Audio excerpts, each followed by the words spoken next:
Hi friends, welcome to mom's kitchen.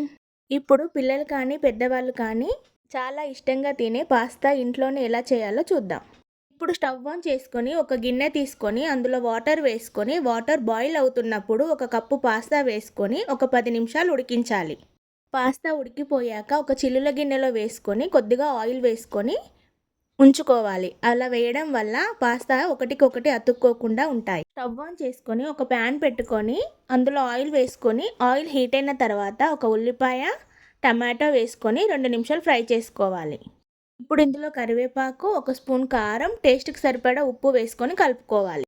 నేను ఇందులోకి ఒక spoon green chilli sauce, red chilli sauce, tomato sauce వేసుకుంటున్నాను. దగ్గర ఏ సాసెస్ అవైలబుల్లో ఉంటే అవి వేసుకోండి. ఇప్పుడు ఇందులో మనం ముందుగా ఉడికించి పెట్టుకున్న మ్యాక్రోని వేసుకొని మసాలా అంతా దానికి పట్టేలా కలుపుకుంటూ మీడియం ఫ్లేమ్లో 10 నిమిషాలు ఫ్రై చేసుకోవాలి.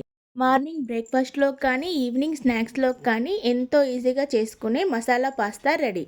చాలా ఈజీగా అయిపోతుంది, ఎంతో టేస్టీగా ఉంటుంది. సో మీరు కూడా ఒకసారి తప్పకుండా ట్రై చేయండి. ఎలా వచ్చిందో కామెంట్స్లో చెప్పండి. Do like, share and subscribe.